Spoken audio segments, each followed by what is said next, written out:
Hi అండి, అందరికీ నమస్కారం. ఈరోజు తెలంగాణలో బస్సులు మొత్తం కూడా నిలిపివేయడం జరిగింది. ఆర్టీసీ బస్సులు అన్నీ కూడా డిపోలకి పరిమితమైనవి. తెలంగాణ రాష్ట్ర సీఎం సార్, ఆర్టీసీ కార్మికుల యొక్క బాధలను ఆలోచించి చూడండి సార్. వాళ్ళ బతుకులు మారాలన్నా, వాళ్ళ బతుకుల్లో ఆనందం కల్పించాలన్నా, వాళ్ళ బతుకుల్లో వెలుగును నింపాలన్నా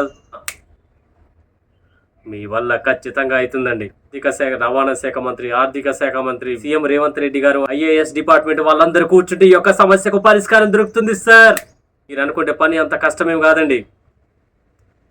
ఒక్కసారి ఆలోచించి చూడండి సార్. వాళ్ళు కూడా మరీ ఎక్కువ గుంతమ్మ కోరికలు ఏం కోరట్లేదు. వాళ్ళు చేసిన కష్టానికి రెమ్యునరేషన్ అడుగుతున్నారండి. మీరు ఇచ్చేటువంటి 20-25 వేల జీతం చాలని జీతాలతో వాళ్ళ బతుకులు చాలా ఘోరంగా గడుస్తున్నాయండి. అటు ఫ్యామిలీని పోషించలేక, ఇటు పిల్లల చదువులకని, పై చదువులకని, హాస్పిటల్ ఖర్చులని ఎన్నో ఇబ్బందులు పడుతున్నారు సార్. వాళ్ళ డిమాండ్ల పరిష్కారానికి సమ్మె ఒక్కటే మార్గం అని చెప్పేసి తెలంగాణ రాష్ట్ర వ్యాప్తంగా ఆర్టీసీ బస్సులు మొత్తం నిలిచిపోయినాయి సార్. మీకు తెలుసు కూడా, నిమ్మకు నీరెత్తినట్టే పట్టించుకోకుండా ఉన్నారు.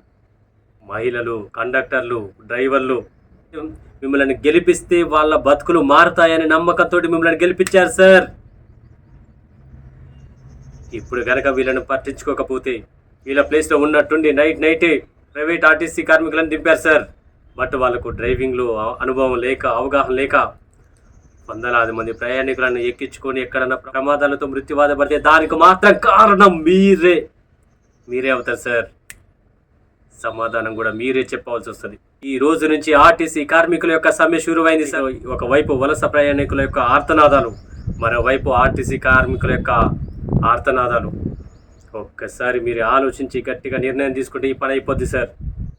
వాళ్ళు అడిగిన డిమాండ్ వాళ్ళకి ఇచ్చేసేయండి సార్. ఇష్యూ పైన ఎలాంటి పరిష్కారం వస్తుంది అనేది వెయిట్ అండ్ సీ. ఆర్టీసీ కార్మికులు తెలంగాణ రాష్ట్రానికి ఒక వెన్నెముకగా చెప్పుకోవచ్చు.